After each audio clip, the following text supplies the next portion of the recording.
Fellow Nigerians, do we just sit down and allow change happen to us?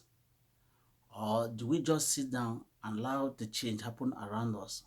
Or are we going to be people who are proactive, who want to effect the change, who want to make, determine our own destiny? Now, the coronavirus is around the corner. It is causing a lot of havoc. It is wreaking health havoc. And it's also affecting the economy. It has brought down a lot of economies, including that of Nigeria. So, but this is the opportunity for us to see things in a different way.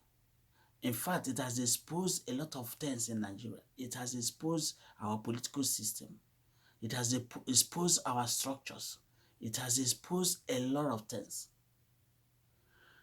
Now, it is the opportunity for us to have a rethink, to review who to elect, to review how we operate. Is it the kind of change we want, the one we're already having? Not every change is good, but the current one we're having is not good. That's why we have to have a clear eye assessment to see who we're gonna elect come 2023. Are we interested in electing people who are dead of ideas?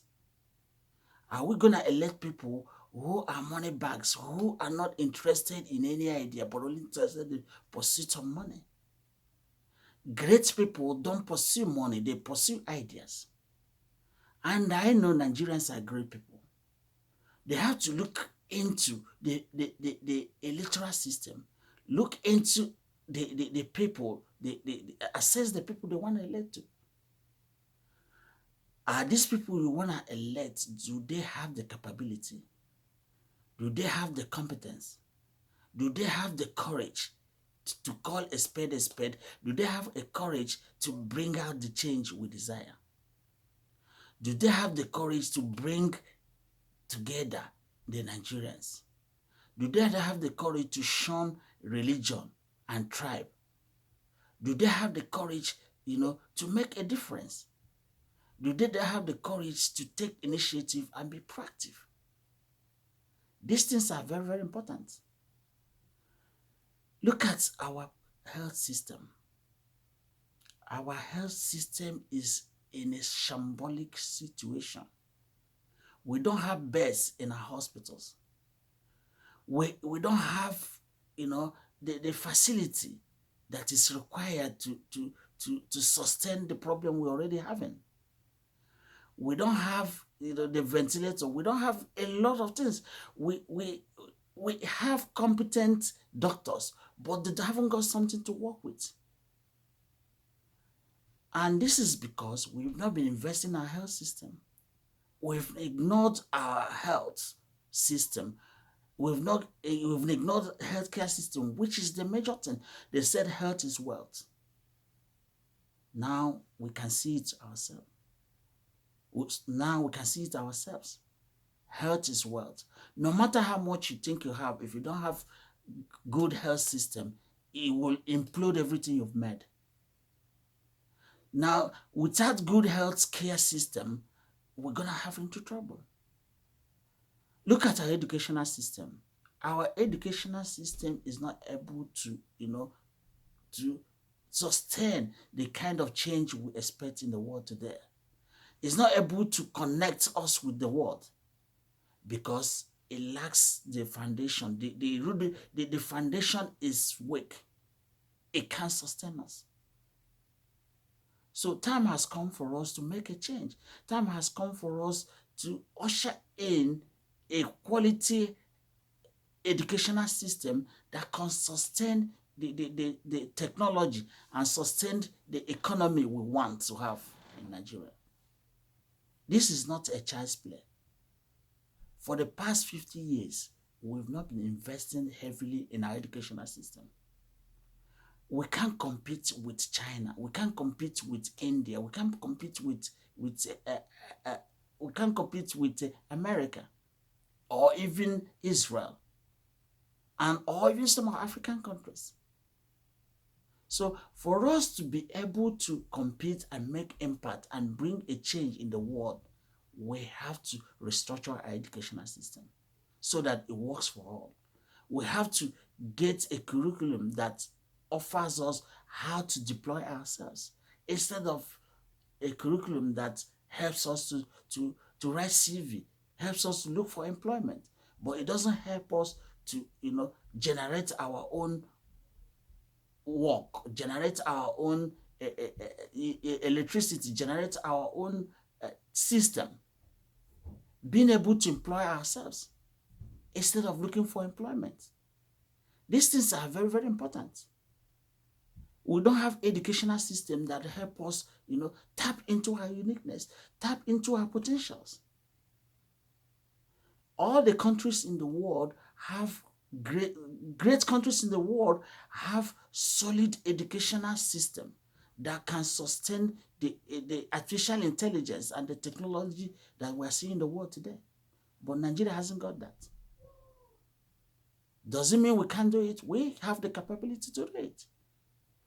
All it borders on electing the right leader, effective leader that knows what to do. Not leaders that are clueless, not leaders that are not ready to pursue excellence.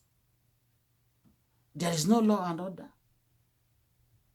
There is, everywhere we go, we have a lot of problems. We are not organized. The judiciary is not working effectively. The legislative arm of government is not doing its work in a proper way. The executive is muscling every other person. There should be independence of, the legislative arm of the government, and there should be the independence of the judiciary. Then there should be independence of the executive.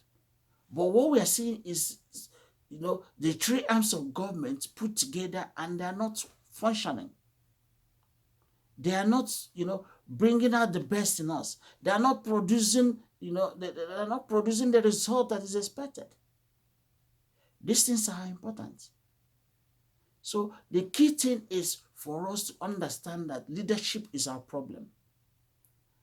We don't have citizen problem. Our people are good people, are hardworking people. But we haven't got great leaders. We haven't got a leader that can unite us, that can, create an enabling environment so that people can tap into their potentials and build what they're supposed to build. We haven't got a leader who can help us define the country. We need a leader with a vision. We need a leader with a passion. We need a leader that's motivated. Not a leader that is motivated by religion or motivated by money or motivated by tribe. These things have really damaged our potentials. They've stolen our future. They've stolen the future of for the next generation. How can we continue on this particular level we're doing? We must do something different. We can no longer elect leaders who believe who believe in zero sum, who think winner takes it all. We can't continue to elect a leader who believes in business as usual, doing the same thing and expecting a different result. Nigerians, time has come for us to make a difference. The coronavirus around the corner is opportunity for us to have a rethink. It's opportunity for us to look at things differently. It's opportunity for us to see how we can restructure our system so that it works for every Nigerian. At the moment, many Nigerians, are disenchanted. They are not happy. And as such, Nigeria is not working for them. That's why you see them abroad. But as soon as we got a great leader, a leader that knows the difference between independence and freedom, a leader that knows the difference between responsibility and mediocrity, then we can now start having a future.